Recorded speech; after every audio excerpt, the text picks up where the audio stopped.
Young super coaches, we've got some decisions to make heading into round 12 and a bit up and down with injuries and also guys that we probably thought were going to be in Origin that are now available for us, or injuries have come about and they've come into the side. And I've got a couple of them in the second row forward, with Lucas most likely being out. We then have Thomas Cant, who is going to be playing now, definitely playing if Lucas is out. And then Corey Horsburgh as well. So it's a pretty interesting second row forward for my side. Thankfully, Egan with the ACL. Shout out to and praise up to him. But you're not playing in round 12 anyway. And then looking at the rest of the side there down below, we've got Karaz, who would have been in the team. Super sad one there. So he comes out the side. We do have the other guys there available. But with Drinkwater, I was like, I'll jump on him and cop a nice score here in one of the only dry games for the weekend, and that wasn't to be. So Teddy's going to find a way to come into the side. It will be for Ponga, and we'll be sticking strong with Drinky, Pappenhausen, and Teddy. Now, let's get into buy, hold, sell. Myself now down to 10 players, unless Lucas happens to be available. We're just going to use the Karaz out for 4 to 6 weeks, which is pretty rough. We'll get that reserve on Sandon Smith as well. Now, in that fullback slot, as we were talking about, Teddy is the clear play. He is expensive, but a 3-round average of 109 and a season average of 88.8. That'll probably say he's pretty important. And he's going to have to do a lot. Yes, against a pretty tough side this week, but he's going to have to do a lot if the Roosters are going to win this one. So I think it'll be a lot of individual efforts. Now, looking down further, other options this week are Fletcher Sharp, but coming off a 35. Thankfully against a depleted Panthers side this week, but the team is just garbage, and thankfully he's been scoring well in for the entirety of the season. But do you buy him after a 35? Look, I think you can. If you're already set up with Tedesco and these types of guys, you can look at him. But there are also a couple of other guys like Iro and the like that we will have a look at. Connor Tracy, a tough one, 27. Shout out to Guru and Timmy there for selecting that one. That was, it's tough going when the team comes out and wins as well, and your fullback goes 27. That's Kalen Ponga areas there. But he's definitely still an option. In terms of other guys, there a couple of the Raiders boys got tons on the weekend with KO Weeks and Xavier Savage. Savage is an interesting one given the price that he's going to be at. But other than that, Yongi, these type of guys you could look at, but I don't rate it super highly. Now, centre wing, as I was mentioning there, if you were to be selling Karaz this week and you were just sticking in the centre wing spot, then Herbie is number 1 option. Number 2 option, I think, it's pretty close to being Garrick. I think they have a really good stretch of games over this next couple of months, and he's now down at a really nice price point. That's what I'd be looking at. I think it can be the right time for Garrick, even though basically since that massive score, he was only averaging 73, including that massive score. So, basically been 50 since that point, and before that point as well. So there's that to keep in mind. You do have Ronnie there coming into a couple of decent scores, averaging 63 across his last few, and we've got Iro there at 698k. So it's under 700, not too bad. Averaging 79, just continuing to score tries every week. And the good thing with him is that when he doesn't score a try, which will happen eventually, he's still going to hit somewhere in that 40 odd to 50 mark there. Lucas, I think we probably should try and hold unless we get any information that he's going to go for surgery or he'll be out for an extended time. Now I'm going to Tuaze with the 656k, 97, absolutely flying at the moment. Freakish tries, all the good stuff there. He's definitely an option, given he plays all of the major buys.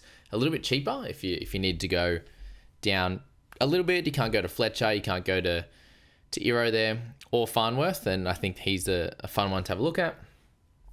Greg Marzou, Bradman Best, they're definitely sells, unfortunately. Greg, might be back in sort of like 3 weeks, but we don't know clearly on that one, unfortunately.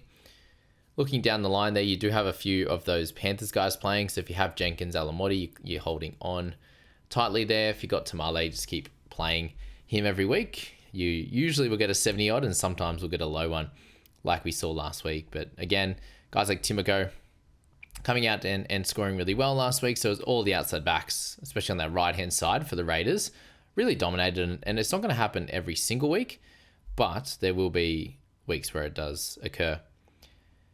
And that's where you look at probably the cheapest one because they've had the big jump. Similar to Robert Darby there. He's made like over 300k. It's been pretty spectacular. All you need is that one big score and he's up 316k from that near basement price there. So very, very impressive on that front.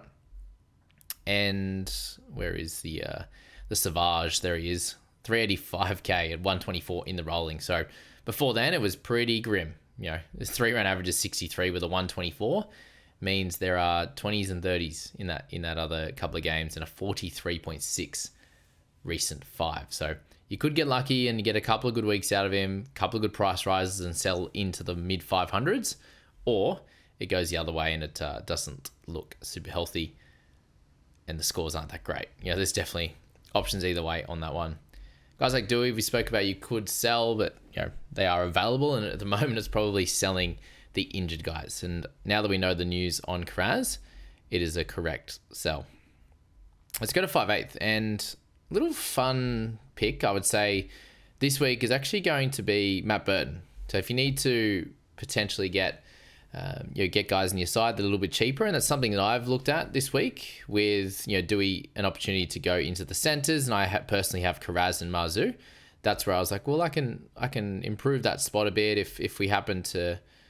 The only issue I'd say with that is with Burton being out around 13, if Munster wasn't to back up, then I would be short that 5/8. And that's the only kind of problem there.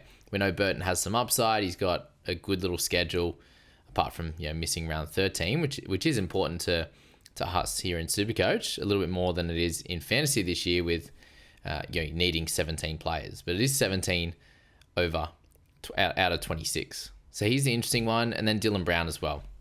You get Dylan Brown all the way up to round 15, and then he has he misses a couple of weeks there.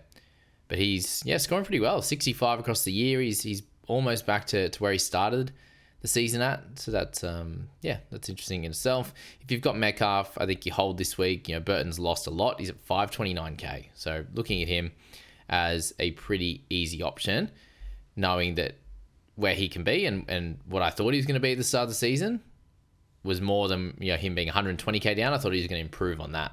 And with the doggies doing really well, he's got the goal kicking back now with Crichton being out. I think he can have some good weeks here. So that's 5/8. That's the fun one in that spot. In halfback, I think you definitely look to try and get Nico Hines in your side. Some of the other options there are Jamal Fogarty and Katoa, along with Dylan Brown in that half slot. And would you pick any of those guys over Hines? No. Would you buy a second halfback, getting one of those guys? Probably not. Like they're going pretty solid. 70 for Fogarty, 65 for Katoa. But you could buy Jerome Hughes, who hasn't had a great start to the season, but just keeps getting cheaper and cheaper, and has the 12 and 15 buy. But outside of that, we'll be done from that standpoint. So if you get through this one, it's just one buy remaining in 15, and we know he has great upside. So I think we're still going to roll with him. But the other one to look at would be Isaiah Katoa, given he is only 607 compared to Fogarty at 698. Again, looking forward to next week in round 13. If you have a couple of guys that are out, like Nico Hines, then you probably don't want to pair them with another round 13 buy player. So that's half. Not too much of note there that you'd want to pop into your side.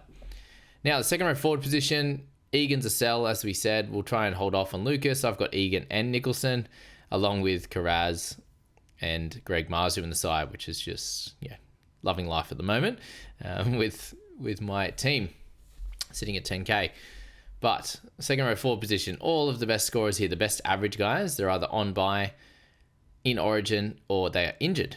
Surprisingly enough, Viliami Kikau, he's at 587k, averaging 71 for the year, and still is at a reasonable price. They're at 587. So if you look at Kikau and you think you could plug him in this second row forward, which is a little bit tough at the moment, the only thing to probably look at is next week as well with Olakau'atu, with Colin Matangi and also Ewan Aiken being available and potentially really good buys as well. So keep that in mind for the front row forward, second row forward slot as to what you might want to do there. But Vil Kikau, I think, is a really fun pick and seems to be way more consistent than Olakau'atu at the moment, even with pretty much the exact same average. So that's that there.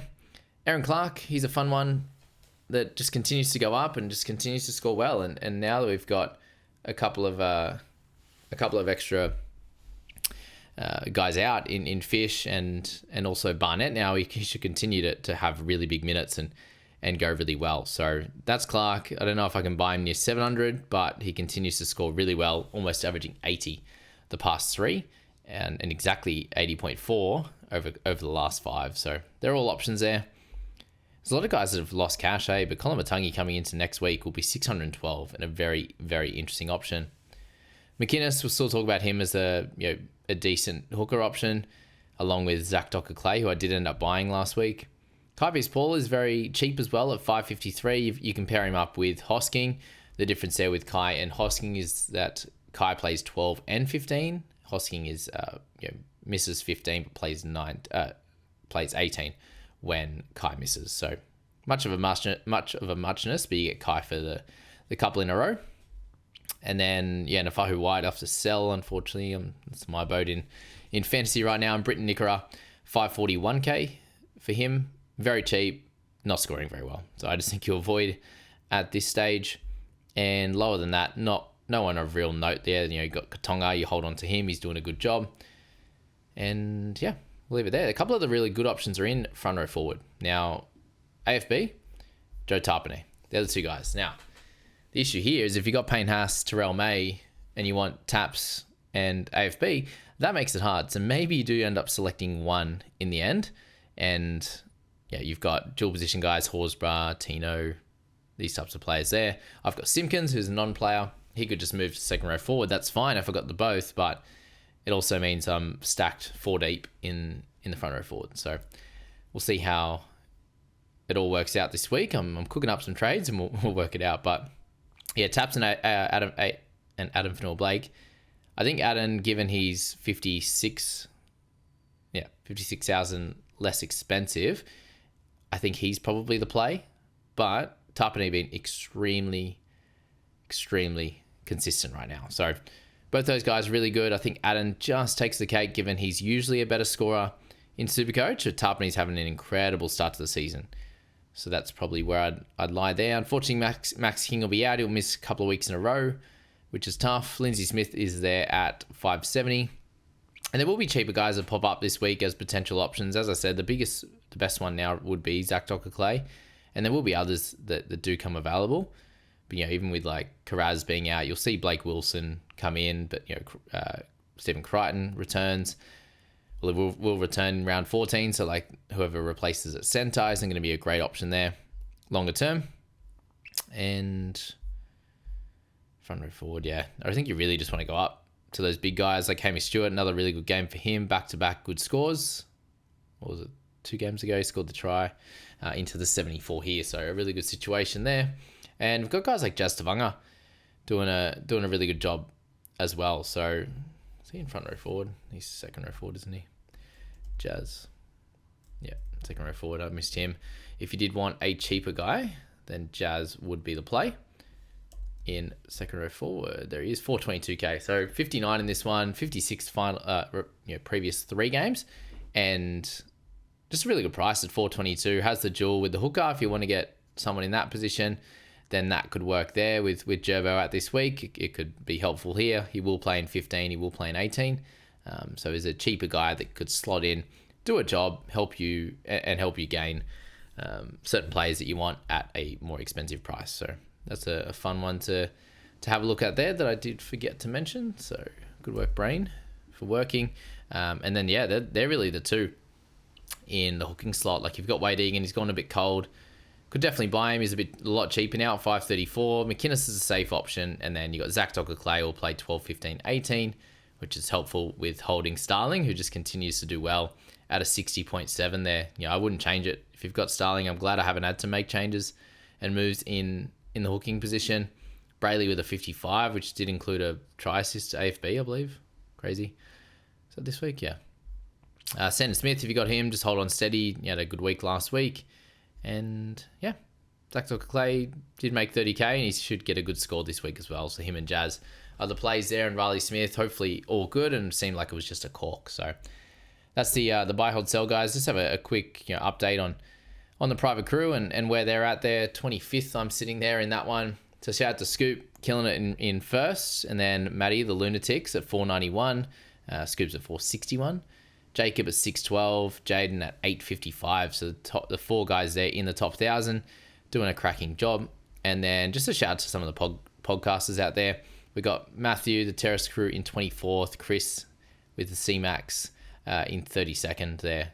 And then Daniel, Luke, Maxi, and then Scoop into 6th. So yeah, Scoop flying the flag for the boys in that one there. So good stuff to him.